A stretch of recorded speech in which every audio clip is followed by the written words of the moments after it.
Welcome to The Next Decision, the show about choices revenue leaders make when markets shift, growth gets challenging, and the old playbooks stop working. I'm Mike Swainey, president at Decision Counsel. On this show, we speak with leaders making the decisions that shape modern growth, from brand and demand to technology and partnerships, customer experience, go-to-market strategy, and more. And today, I'm so pleased to be joined by Jeff Alpen, Vice President of Global Partner Ecosystem at Fastly. And Fastly helps companies deliver faster, safer, more reliable digital experiences through edge cloud, security, content delivery, compute capabilities. But today, I'm more interested in how companies like Fastly scale, because in complex B2B markets, growth does not just come from a better product or a bigger sales team or maybe even a better campaign. Increasingly, we're seeing that growth really comes from the ecosystem around the company. So I'm going to talk with Jeff about how partnerships are changing, why the best ecosystems create mutual value, and what it takes to make partner-led growth a real business strategy. So with that, Jeff, welcome to The Next Decision. Thanks, Mike. Good to be here.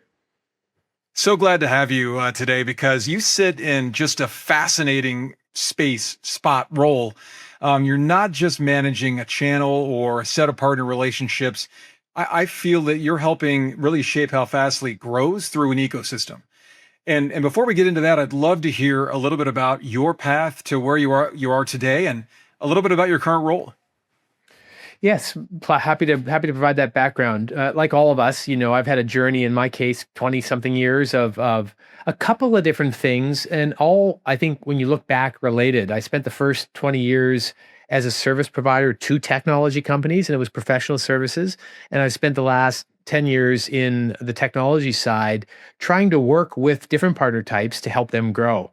And in all cases, I have bridged this, what I'll call the builder-seller chasm, where you have to both understand what you're building and then translate that into a set of offers and narratives that can be sold. And so you think of this construct of build the product and sell the product. And it's a very virtuous cycle, and one that's reinforcing, that learns from both sides. And today I find myself at the heart of Fastly, where we are building on top of a program that has been in place for the last 5 years, and really looking to make our ecosystem more robust, more resilient, more valuable, first for the end customer, next for the partner, and finally for Fastly. And it's not that they're stack ranked, it's just the way that we believe the value flows. Do right for the customer, it'll be good for the partner, and it'll be good for Fastly. I love that. How's that different, in your opinion, from maybe how partnerships were viewed 10, 15, 20 years ago, just based on, and maybe we don't go back that far, but I don't know, even in the last 5 or 10 years, it feels like that there's been quite a shift. Well, if you go back far enough, the greats of our technology industry, from Cisco to Microsoft to these very large behemoths, used partnerships. I wasn't there, but I see them as using partnerships for distribution and as a route to market. And really, it would be very unfair to say that they weren't value adding, but it was a more functional, more transactional mechanism. And as the world has evolved, certainly there's a bunch of technology companies out there that continue to leverage distribution, value-added resellers, but then expanded to include the SIs, the global GSIs, the managed service providers, and realized that there was new forms of value to be created for the ecosystem by helping people build services, build software, in the case of Fastly, on top of the platform. So the what we call the routes to market, or the different ways in which we could get to the end customer, became availed to us. And so today you have, I think, a much more two-way ecosystem, where it's not just give your product to the partner so that they can sell it, but really understand the full 360 degrees of relationships and interconnections and integrations that exist. Yeah, I think when I talk with folks and we talk about partnerships or ecosystems, I do feel sometimes, building off what you said, that folks will hear that word, hear the word partner or partnership, and they'll think resellers, they'll think referrals or co-marketing. Actually, if they think co-marketing, I would take that every time. Co-marketing, co-selling, co-serve. But I think you're talking about something really bigger and important here, that it's more about a system that helps customers adopt, helps them get value from complex technology. Was there a moment maybe in your career, or a moment at Fastly or otherwise, where you realized that partnerships needed to evolve, or they were evolving, or that they needed to become more of a growth engine, or at least more or less of kind of the same, as we saw in the past? I think it's probably always existed, and what we've brought to it today is probably a bit more honesty and acceptance of the reality that it's got to be two-way, and it does require some naivety and some blind ambition and dreaming to create two-way partnerships, because it can be. I understand the inherent challenge of going to leadership of an organization and saying, we've got to create value for the partner, and we will get that value in return. And when you start to have mechanisms that are focused on that, and what I'll call lead efforts and lead metrics that are partner centric, where's my deal, Reg? Where's my new business booking? Where's my pipeline? Yeah. And those are very natural questions. I understand that. It's not instead of that, but it's how do we get to that? And so, as every organization has looked for new ways to grow, some are better than others, I suspect, in seeing the world in a non-zero sum way and believing in the true definition of partnership, which is inherently two-way. Like, a partnership has give and take from both sides. I would go back probably. We could figure out when the book by Adam Grant was written, the Give and Take book, Givers, Takers, and for me that clarified a lot. Like, it gave me confidence to begin in all my work. How do you give and then you get? How do you give and then you can take? And I that book got some traction, and I think it encapsulates directionally what partnerships have had to become. Um, it's more competitive now. There's a lot more business in the world. There are more technology companies. There are more people out there in the world looking to create mutual value. And while this is not a direct answer to your question, we all are very mindful of creating durable partnerships, creating valuable partnerships. What's easy to do? And I could have 5 to 10 calls a week with companies that want to partner, and we could put a piece of paper in place, and we could write a press release, and we could do something nice on LinkedIn, and that would feel good, and it might work in a little bit of a way. But I don't think that starts to go into the category of being durable and sort of being resilient and value creating across time. Now, some partnerships may have a timely necessity. Like, we're doing this one time to win a deal, and it'll be good for the customer, good for the partner, good for Fastly. However, that is probably not the way to build an enduring ecosystem. Yeah, I will say that in the agency world, and having been on this side of the partnership conversation many times, it has often felt one way for sure. And so I've been on that side of those conversations, and I ask myself, I'm like, well, wait a second, we should be more than simply a source of leads. Of course, we want to get you into our clients as much as we want you to refer us. I think understanding that on both sides, and you said it earlier, or maybe it's before the show, we were talking about kind of having a pipeline, helping that partner build a pipeline. That couldn't be more true, because we want to do that for our software partners, and we just ask in return that we're also mutually co-serving, selling, together, and building that growth engine through a mutually defined ICP, where we know that we're working together on the customers that can benefit from an agreement or a partnership like this. So, I think that sets up kind of the part of the conversation that I'm really excited to get into, which is this idea of a strategic partnerships becoming more strategic. I think the question can't just be, how do partners help us sell more? Like, that's sort of like, 101, right? And we're all like, okay, right. I know they want pipeline. We want pipeline, of course. But so maybe the better question is kind of, how do we help partners win because of us? And I say that as an agency, and I think you're saying kind of something like that as well. And I think those best partnership ecosystems are built not just around value, or really not around value extraction, but they're built around mutual value. So, as you think about this, and as you've already kind of began to kind of tee up, what do what does it mean where you say, hey, we want to help the partner, or they have metrics, we want to help them achieve those? What does that look like? What's it take to build a partnership, a partner ecosystem where the partner, has to win first, or at least as well as Fastly? Well, we've got very specific expectations on this and in the way we approach building the ecosystem. And I would say that there is three forms of value for us to create for the partner. There's probably more, but we really use a three-part construct to motivate ourselves and to hold ourselves accountable. Economic value creation. Does the partner make more money because of the relationship with Fastly? Number one. Now, we may refer you in, Mike. We may not be able to refer you in. Okay, what value are you going to create? Number two, can we allow the partner to technically differentiate themselves with their end customer due to the co-marketing that we create together, due to the enablement we provide to the partner, due to the tools, technologies, and ongoing support that we provide the partner? So we call this technical differentiation value. The third is brand value. Does your association with Fastly allow you to have a stronger, better brand in the markets that you're trying to serve? Now, would we like to hit all three? Yes. Do we have to hit all three? Yes. Does it sometimes take time to get all three? Yes. And so we absolutely must motivate ourselves to be able to deliver one form of value to you from day one. And I think this is really, really important. And you can look at different agencies, different SIs of different scales.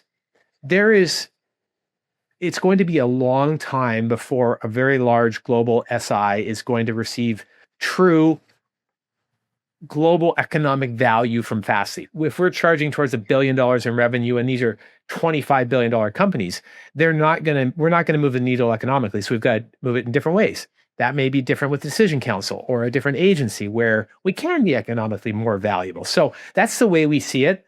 And I would put this in the category of growth. And growth is kind of like a word like partnerships. It's got many meanings, but we absolutely must be seen as helping our partners grow in those, in my world, the three forms that I've defined as being most important. I love that, because I caught myself just in the conversation diminishing the value of the partnership to the dollar, just in the way I was phrasing it. And you're absolutely right. And it's one of the things that I've thought a lot about over the years, which is there are more ways to obtain value from the partnership that might not always just be a direct dollar for dollar relationship, but rather, like you said, co-marketing, co-selling, kind of going to market together, building brand and enablement together, demonstrating how we can co-serve together. I don't want to lose sight of that, because those are important things that sometimes get swept under that rug of what pipeline did DC bring in for Fastly today, or Right. vice versa, what pipeline. Right. And I think that too often is where executives will go, and we know why they do that. Yeah, you've got to hold both two things in two hands, and always know that we need a win tomorrow. Like that's the drive for a win tomorrow, for a booking tomorrow, for a pipeline tomorrow, a bias for action, as Amazon says, can never go away. We are not an endowed organization that has many years to realize our dream. Like, we have to make the quarter. And at the same time, you never know when the value you created in an introduction, in a marketing campaign, in a pitch, where that leads you. And today I'm in a situation right now where we have got a partner that you'd put into a smaller category with a niche piece of technology that has introduced us to a global behemoth who is looking for us to become a part of their ecosystem that we would not have gotten into were it not for that partner.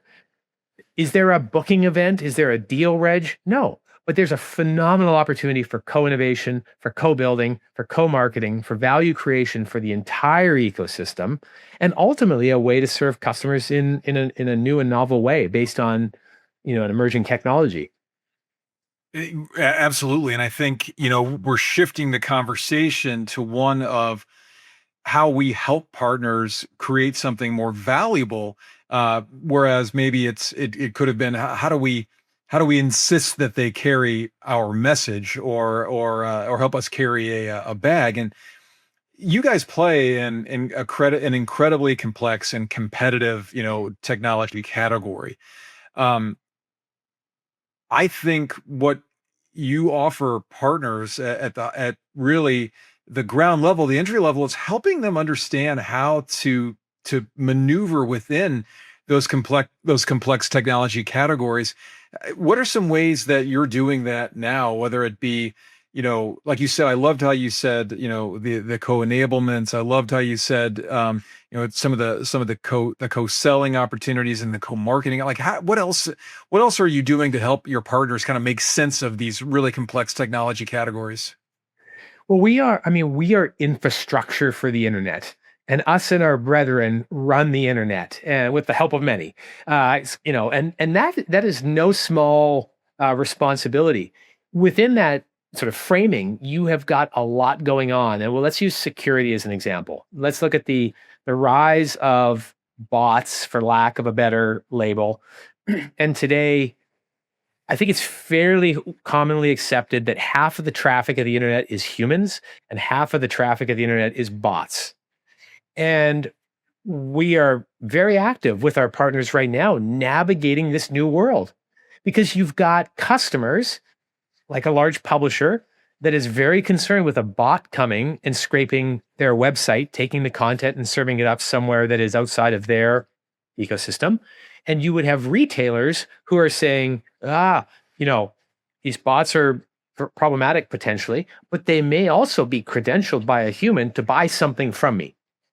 So this is a great area of work for us, where we're working with partners to help them learn, to help them grow, to help them see around corners on behalf of their customer, and move into that label that you're probably embracing as an organization of trusted advisor to the customer. It's not just thank you for the assignment, we'll go do it, but you want that end customer to be asking you, what should we do? How should we approach this problem? And that's something where, coming full circle with this conversation, where us being at the core of the internet and being able to technically see problems before they emerge, working with groups like yours that are interfacing with an end customer to help translate what's going on the fundamental level into a business problem that we know exists or will exist in some short duration. Yeah, to me, that ends up that's a good bridge to enablement because I think if the partner ecosystem is going to drive growth, I feel as though we can't just sign up partners and hope they figure it out. You're talking about a deeper level. You're talking about a consultative engagement whereby I feel like you're offering up the story, the tools, and I don't know the ins and outs, and I'm hoping to learn more as we have this conversation. But like, what has to be operationally set in stone for a partnership or a partner ecosystem to actually work? Well, enablement is key, and enablement has many definitions. It's training, it's certification.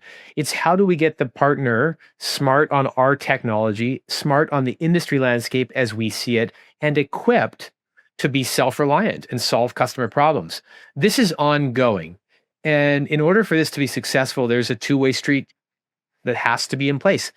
Fastly, in our case, has to create the materials, the content, the mechanisms, the access points for a partner to consume what we believe to be the enabling content. The partner has to be willing to put skin in the game and invest in the education of themselves, the education of their people, getting ahead of the curve. And when you're in a professional services context, that can be very difficult, taking people off the bench to go learn something that may or may not be billable to the end customer. This is the sort of second piece of enablement. We have got to continue to build a story. Mike, if you and your team invest in learning this, there will be a multiplier effect for you where you can, bill more dollars per hour because of your knowledge that's specialized, find new problems to solve that allow you to have bigger wins. And this is ongoing. I think this is a bit of maybe an editorial comment, but enablement is never done. And there can be an interesting question. Is the partner enabled? Wrong question. Has the partner been enabled today, this week, this month? And I can guarantee you there's 100 different instances of Salesforce out there in the world where there's a checkbox clicked that the partner is enabled. No, the partner was enabled. Yeah. Yes. It's like a lot of things. You've got to build processes around this. You've got to build systems. You've got to build incentives. You've got to build value.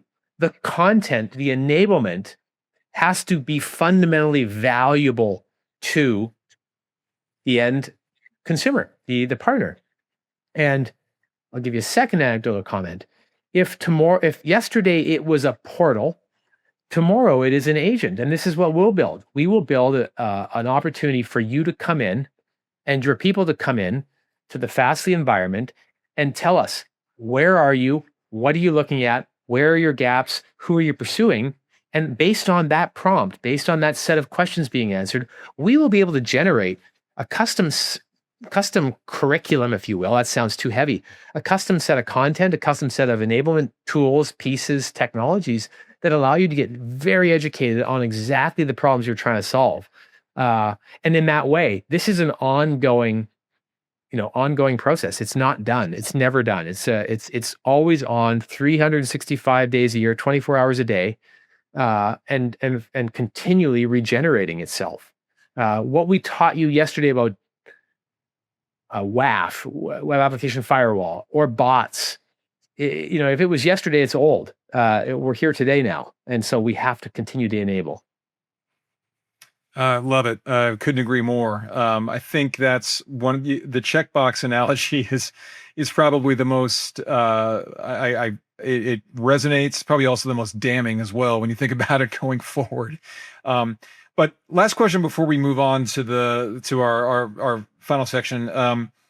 If you've got the mic here, so and let's get practical for a moment. If I'm a growth leader and I want to try to make partnerships a bigger part of my revenue strategy, what should they do first? What's the first thing they should do as they kind of think about partnerships as a potential growth driver for their organization? You need to know your market, which you likely do.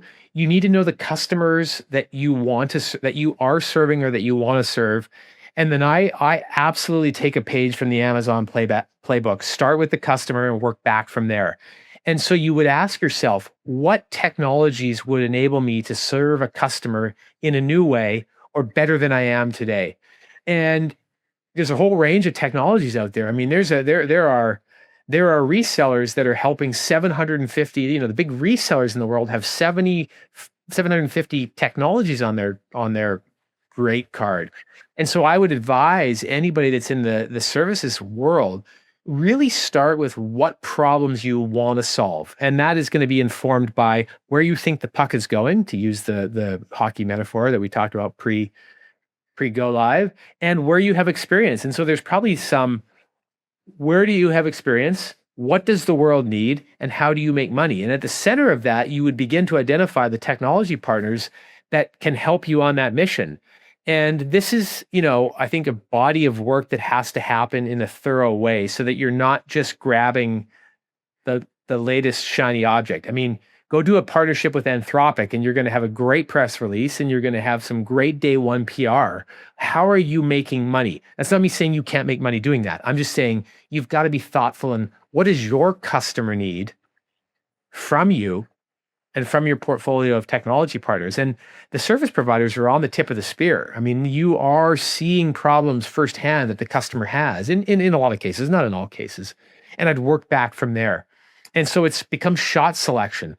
Depending on how big you are, you're only going to be an expert in a small number of technologies. And I think that is the second piece of advice is get specialized, get really smart in the case of Fastly, network speed, delivering content, resiliency of a network, security. How are you secure? We play in a particular slice of the world of security, which is broad and vast and ever changing. And I think that would be sort of the second piece of, my recommendation would be attempt to get really sharp in a couple of areas and not try to be a master of many things, especially if you're a smaller or mid-sized company.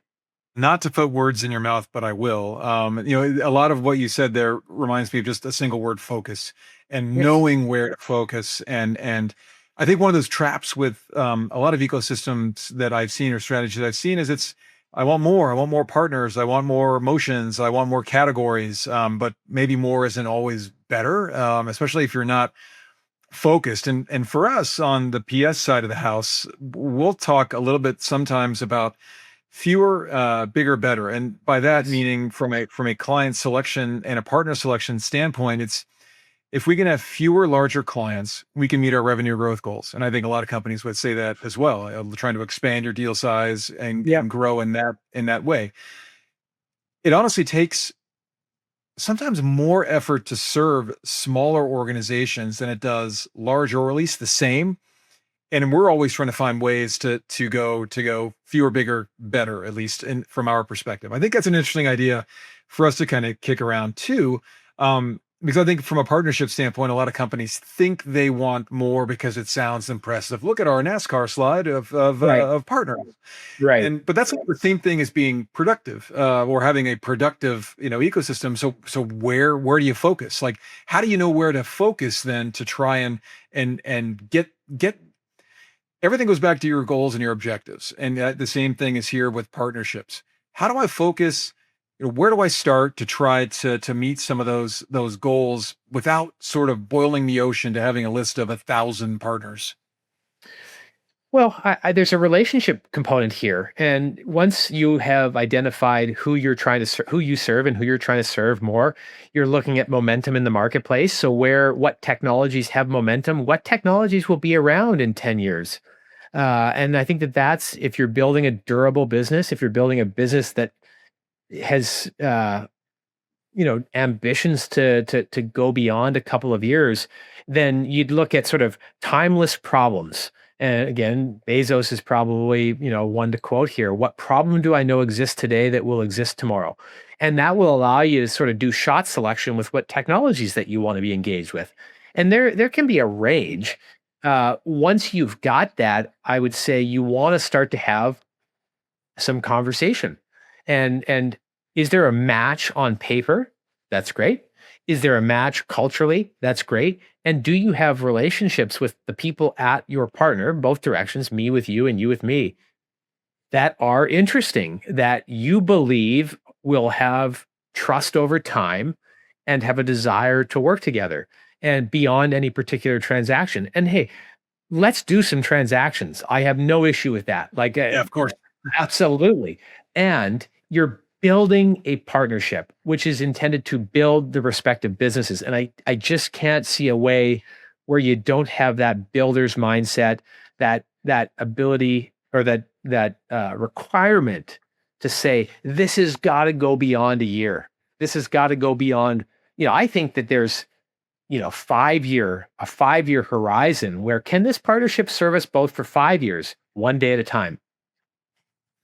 And at the outset, let's say that you're working with a new partner, you've got the agreement in place, we've signed NDAs, we're ready to roll. Is it at that point that you're trying to work to establish joint KPIs or joint objectives and outcomes, whether that's a year from now, 5 years from now? Like, how do you know if it's actually working, and what are the steps, I guess, that you might take to get there? I think you can get to a partner agreement too quickly sometimes. There is necessary documentation at the front end, which is probably in the form of an NDA, and that says this is protecting us mutually. There's a way in which, and we're not here yet, but you would start to think about covenants. Like, are we both going to put skin in the game, and what skin is that? Are we both going to make investments, and what investments is that? Uh, I think that a win or two or three as a proof of concept as a proof of value could precede a partner agreement. It doesn't have to. I like to do this sort of one win at a time, and be very experimental about it. And yes, you should have. Okay, Mike, we're going to do an agreement together. Here's what success would look like for us on an annual basis. Let's do 4 wins together. Let's have 100,000 in bookings for me and 250,000 in services fees for you. I think that's okay, and give ourselves permission to advance one win at a time. And that's sort of the way that we try to guide ourselves. Like one win at a time is okay, as long as at the front end in the due diligence, you believe there's 4, 6, 5 years worth of wins to be had. Yeah, and I think that makes a lot of sense. I come from a world of fierce objective setting. I think it's my Procter and Gamble background as a wee lad. So whenever I think about those things, it's always about objectives, goals, strategies, measures. That was burned into my skull from P&G. But for me, yeah, getting absolutely granular and violently aligned on what those objectives are, I think enables the best outcome, hopefully for both organizations. But and you mentioned this earlier a little bit about AI and a little bit about Anthropic. I think was one of the examples. So it got me thinking. I wanted to put this in the back of my head to try to come back to it. Clearly, I think markets are only getting more complex. I think everyone would largely agree with that, whether it's AI or security or infrastructure, CX, et cetera. I feel like buyers have more options, but they also have more uncertainty because they're not always sure what to trust, and they're not always sure where that information came from. And I guess what I'm positing, and maybe you'll join me in this thought experiment, is that I think ecosystems are maybe being made more important in those types of partnerships, and not less, because as technology continues to get more and more complex, I think those ecosystems do become more important. Customers need help turning technology into outcomes. So I guess the question would be, do you believe that? Is that a fair statement, or how do you see the world in which we live these days? Well, I think the choice is the amount of choice is exploding. And I don't know who said this, but it used to be scarcity was the enemy, and now abundance is the enemy. And I suspect you feel this in your own life. It's like there's You just do. too much. Yeah. So curated ecosystems, I think, are a very powerful construct for helping the end customer going forward. And proof of work will be increasingly critical. I am a huge fan of proof of work. I am a huge fan of public proof of work. So where we may have arbitrary tiering in the partner ecosystems today, I suspect in the future we will have proof of work that inherently allows the customer to decide what tier you're in. I can tell you that Decision Counsel's in my gold tier. Why? That can be opaque. I can tell you Decision Counsel has done 25 migrations from competitor X to Fastly over the last 5 years and runs 10 CSOCs for us.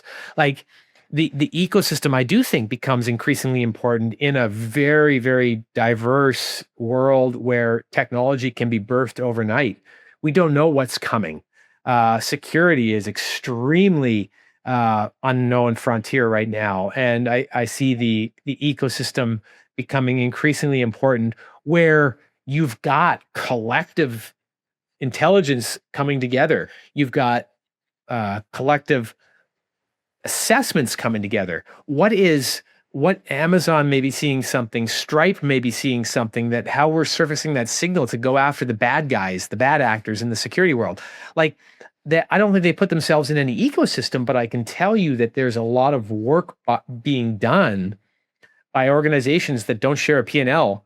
You can put that in the category of ecosystem. And the more we can create that, the more we can make that happen. I see that only being positive.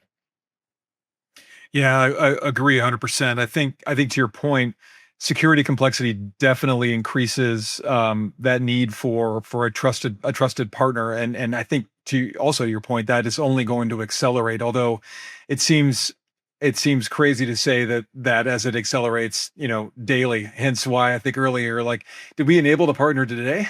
Because what might have happened yesterday Yeah. may no Yeah. longer apply. So If you think about the ecosystem that we're creating, my expectation would be that a customer could come into the Fastly ecosystem, come into Fastly, and see our ecosystem of partners, and have some level of trust that those are partners that are validated, vetted, seen as best in class, seen as those being trusted advisors to them. And that's a again, the metaphor may not work, but it seems to me that that is the thing that we want our ecosystem to have as a reputation, that it's best in class. Like the Fastly partner ecosystem is best in class. People that are a part of it will serve you well. Well, Jeff, I think we'll pivot to round out this episode. This has been a great conversation. I love it. And I want to leave you with just one question. And we ask this question at the end of the show and with every guest before we let them go. Look, the show's called The Next Decision because growth doesn't usually come from just kind of one giant transformation. It comes from a series of better decisions. And so for leaders that really want to dig in on their partnership ecosystem, make it a real growth driver, what is the next decision that they need to make to do that? You've got to get over the psychological and sometimes material, real barrier that it's a zero-sum world. You've got to believe that it's not zero-sum, that there will be people in the world that can help you on your mission in ways that you don't yet know about, that are hard to believe sometimes, that become true. And that's probably my answer for you today.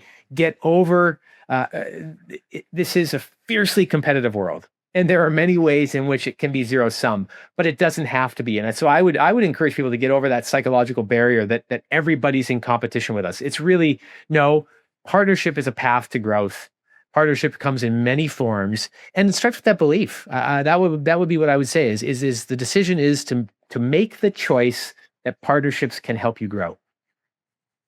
And that is an absolutely perfect place to leave it. Jeff, thanks for joining us on The Next Decision. I really appreciate the conversation, the candor. I love the way you're connecting partnerships and ecosystem strategy, to value and to growth. One of the big takeaways for me, you summed it up quite well there. It really is that an ecosystem can help an organization build that trust, extend that expertise. I really enjoy, thinking about it that way. And it's as if, together we are better than we are apart. So, thanks again for joining, and thanks to everybody for listening today to The Next Decision, brought to you by the amazing people and minds at Decision Counsel. We'll see you next time. Thanks, Mike.